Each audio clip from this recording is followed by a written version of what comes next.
what's going on? Welcome back to my channel, or welcome to my channel. If this is your first time here, make sure you press the subscribe button down below and press the little bell so you get a notification every time I post.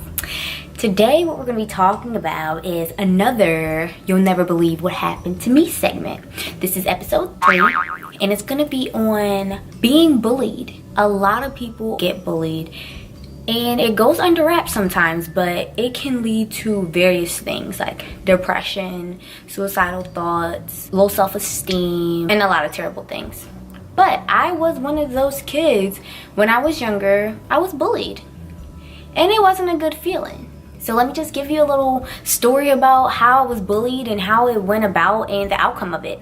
Shouldn't be long at all. And it started happening when I was in the 5th and 6th grade in school.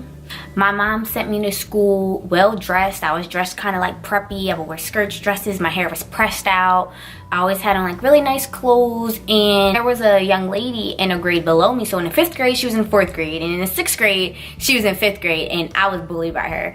I was not tall. I was kind of short. This girl was taller than me, and we would line up in alphabetical order when we went to lunch, and we shared lunchrooms with other grades. And my last name is Spicer, so that's S, obviously, and I was in the back of the line. And this girl must have had a beginning of the alphabet last name, and she was standing in front of the class line of her class. So if my class went first and her class was trailing behind, she was kind of like right by me in the lunch line, and she would just say slick remarks. I don't even know where it stemmed from, where it came from. Might have been like, "What you looking at?" And I might just been looking around like, "I ain't looking at you. I don't want no beef." Like, "What you looking at?" Said this or just talked about me for no reason. And I was always the girl like, I want to be friends with everybody, wanted everybody to like me.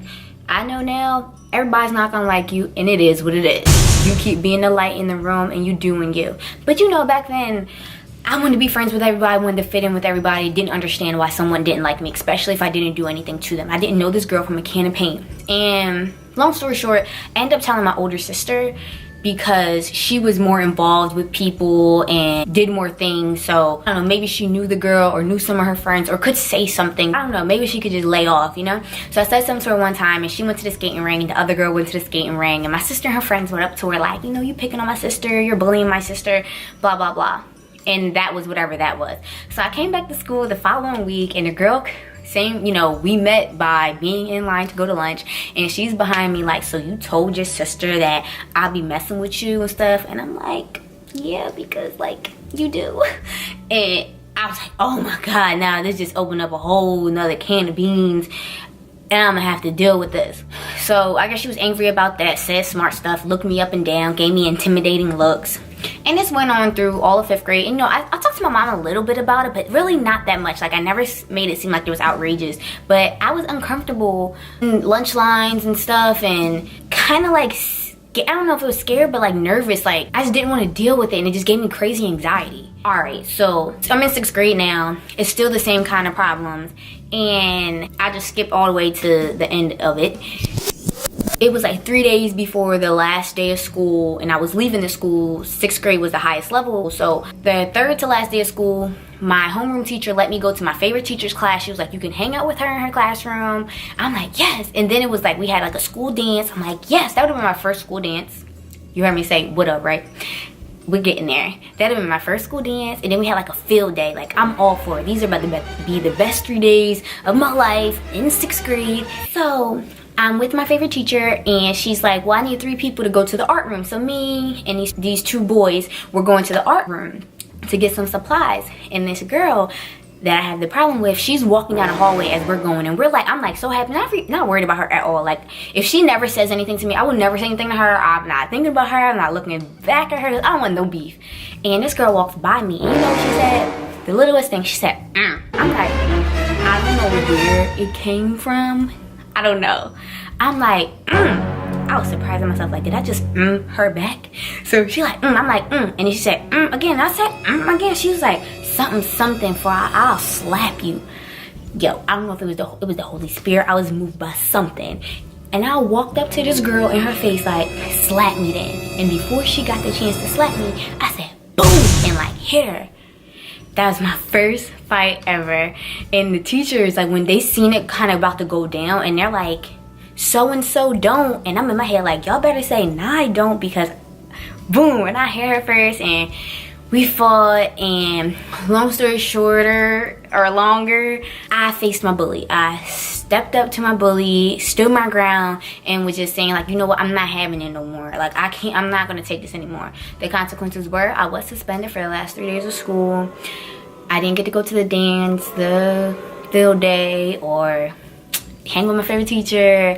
But you know, I still passed on to the next grade and everything like that. So that sucked, but it was kind of like a big moment for me. I stood up to my bully, I did something about it, and I was never bullied again. Not saying I fought every bully that I encountered, but I wasn't gonna stand for it. And you know, some people wouldn't believe like, well, you were bullied, you're pretty this, you're cool this, your personality this. It does not matter, shape, size, looks, how you feel on the inside, where you come from. Being bullied has no face.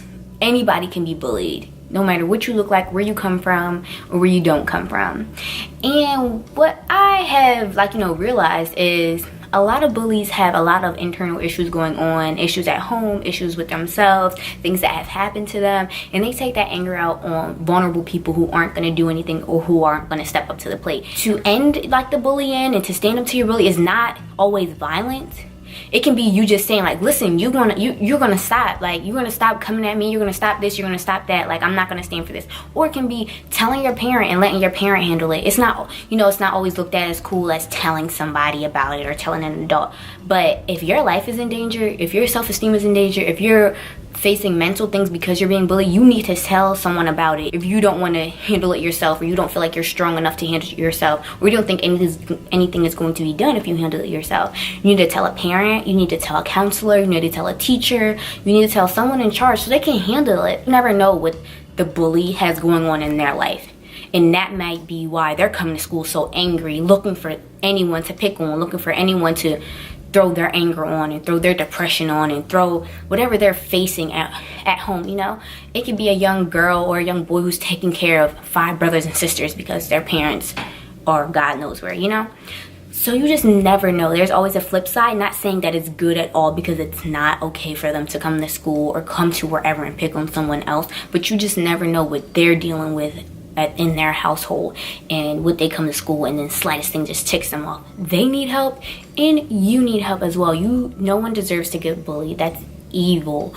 There's a lot of things going on and campaigns going on about being bullied, and social media is a big outlet for it. So if you do need to get on social media and just like, listen, I'm getting bullied at school, this, and that's your outlet, at least you're trying to stand up for yourself or tell someone so someone can do something about it, because that's not cool. And like I said, people can't believe it happened to me, you know, so you'll never believe what happened to me. Yeah, I was bullied. I was one of those kids, and I was scared. I was scared. And then I never let anyone else bully me again. I had someone write me on Snapchat before, like, just wanted to let you know that you're the reason that I started sticking up for myself. You're the only person that stood up for me when I was getting bullied. I hate, and hate is a strong word, but I hate to see someone get bullied, picked on. And I used to see it. A girl on my bus used to get food and stuff thrown at her, and I don't know for what reasons. And then some people say, well, they deserve it, they asked for it. No, they don't. You don't know what they got going on in their life. And if they did something for you to do something back, it doesn't always have to be that, if you get what I'm saying. Like, everything doesn't deserve a reaction. Walk up with your head held high. Know what you're worth.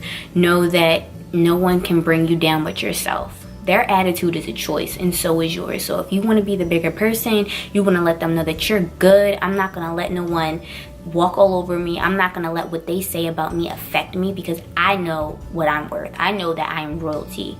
I know that I belong to the kingdom, and I'm royalty in the kingdom. And I'm not going to let them peasants, their little words, say anything to me, as long as they're not harming me and touching me. Listen, walk with your head held high. Like, what? I'm a boss. I'm a boss, okay? I'm a top dog. Like, and top dogs don't play with puppies. Top dogs. So don't settle for being bullied. Don't be a bully. And if you go to school picking on people and stuff like that, you can stop today. You can stop whenever you want. You can go and talk to someone to help you deal with the problems that you're facing, okay? That's it. It was that simple. I got bullied when I was younger. I stood up for myself, and it doesn't always have to be violent. It doesn't always have to be confrontational. You can always tell someone older and someone with more authority to step in and handle the situation. You don't always have to be the one to handle it one-on-one, especially if you don't feel comfortable. But say something about it. Bullying is the lowest of all low. It's just nothing more I can say. It's just the lowest of all low, and no one deserves to get bullied. Bullying sucks. It sucks. That's all I got for you guys today. Hope you enjoyed my little segment on You'll Never Believe What Happened to Me. Have more coming. Make sure you like, comment, and subscribe. Share. Tell a friend to tell a friend. I love you all. Spread positivity. Spread peace. Love each other. Be the light. I just want to sprinkle that, put that out there in the world, you know? Love you all. Give me any suggestions. If you have any suggestions, if you haven't subscribed, make sure you subscribe.